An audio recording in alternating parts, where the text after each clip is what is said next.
Hey, this is Salma Rosa, an international awarded makeup artist from Roja's Maker. How are you, everyone? আমার মনে হয় ভালো আছেন, সবাই ভালো থাকবেন, এটাই আমার চাওয়া থাকবে। সো আজকে আমি কোন টপিক নিয়ে কথা বলবো সেটা হচ্ছে আজকে আমি হেয়ার কালার নিয়ে কথা বলবো। সো হেয়ার কালারের ব্যাপারটা হচ্ছে যে এটা আসলে আমাদের এখানে অনেকগুলো ব্র্যান্ড আছে এবং হেয়ারের অনেকগুলো কোয়ালিটি আছে, তাই না? তো ওই হেয়ারের কোয়ালিটি অনুযায়ী কিন্তু আমাকে হেয়ার কালারটা নিতে হবে। সো ফার্স্ট অফ অল আমাকে জানতে হবে আমার হেয়ারটা কী অবস্থায় আছে, হ্যাঁ, সেই অনুযায়ী আমাকে হেয়ার কালার করতে হবে। আমার হেয়ার কালারের ক্ষেত্রে অবশ্যই পারচেস করতে হবে, সেটা হচ্ছে আপনাকে একটু চুজি হতে হবে হেয়ার ব্র্যান্ডটাকে, হেয়ার কালার ব্র্যান্ডটাকে। হেয়ার কালার ব্র্যান্ড এই জন্যই বলবো যে আমাদের এখানে যেহেতু অ্যামোনিয়া ফ্রি কালার আছে, আমাদের এখানে আপনার অনেক বেটার কালার আছে যেগুলো হেয়ারের জন্য অনেক ভালো, এবং ভালো ব্র্যান্ড কখনোই হেয়ারের ক্ষতি করে না। এবং আমাদের অ্যামোনিয়া ফ্রি বা একটু কেমিক্যাল কম সেগুলো দিয়ে আমরা ব্লিচ করে কাজ করে থাকি। কিছু কালার আছে ব্লিচ ছাড়া সম্ভব না, যেমন হচ্ছে ব্লন্ড কালারগুলো, ব্লু কালার, তারপরে হচ্ছে আপনার ইয়েলো কালার, তারপরে হচ্ছে বিভিন্ন ব্লন্ড কালারগুলো যেগুলো বা একদম ফ্যাশন কালারগুলো, সেগুলোতে অবশ্যই আমাদের ব্লিচ ইউজ করতে হয়।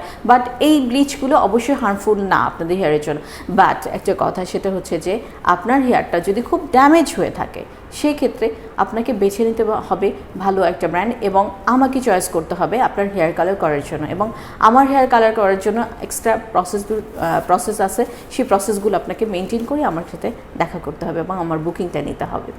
সো হেয়ার কালারের ক্ষেত্রে অনেক কিছুই চলে আসছে, বালাইশ আসছে, তারপরে হাইলাইটের বিভিন্ন স্টেপস চলে আসছে, হিডেন হাইলাইটস আসছে, দেন ওমরে, বালাইজ, এগুলো সব মিক্স করে আসছে। এবং হেয়ার কালার আসলে অ্যাকচুয়ালি আপনার পার্সোনালিটি বুঝে, আপনার পার্সোনালিটি কেমন সেটা বুঝে কিন্তু আমরা হেয়ার কালার করে থাকি। আর হেয়ার কালারের ক্ষেত্রে যেটা হয় যে সবাইকে একটা টোন ভালো লাগে না।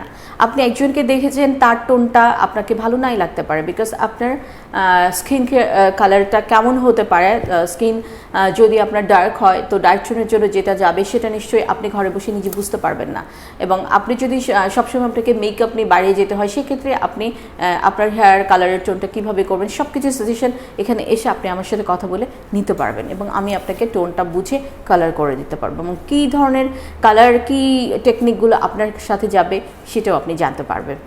সো এই গেল আপনার কালারের ব্যাপারটা। এবং কালারের ক্ষেত্রে আমি অবশ্যই বলবো যে ভালো ব্র্যান্ডের হলে আপনার হেয়ারটা কখনোই ড্রাই ড্যামেজ হবে না, এবং হেয়ারটাকে বুঝতে হবে যে আমার হেয়ারে কী যাবে, এবং সেটা নিশ্চয়ই আপনি নিজে বুঝবেন না, সেটা একজন এক্সপার্টকে বলতে হবে। সো সেজন্য আমি আপনাদের সাথে আছি, এবং আপনারা যখনই আসবেন আমার সাথে বুকিং নিয়ে আসবেন, যারা আমার সাথে কথা বলতে চাইবেন, I will suggest you everything, এবং কী আপনার জন্য বেটার হবে, কোনটা হবে না আমি সাজেস্ট করে দেবো, এবং আপনি কোনটা করতে পারবেন, আপনার বাজেটটা কেমন, বাজেট ফ্রেন্ডলি না হলেও তো আপনি সার্ভিসটা নিতে পারবেন না। So we have lots money brand এখানে। সো আপনি যে কোনো ব্র্যান্ডই আপনি এখানে বেছে নিতে পারেন আপনার বাজেট ফ্রেন্ডলি যেগুলো হবে। তারপর আরেকটা কথা, ড্যামেজ হেয়ারের জন্য অবশ্যই একটু এক্সক্লুসিভ বা একটা স্ট্যান্ডার্ড কাজ অবশ্যই আপনার জন্য এখানে আছে, এবং সেগুলো একটু এক্সক্লুসিভই হবে। সো সবাই ভালো থাকবেন।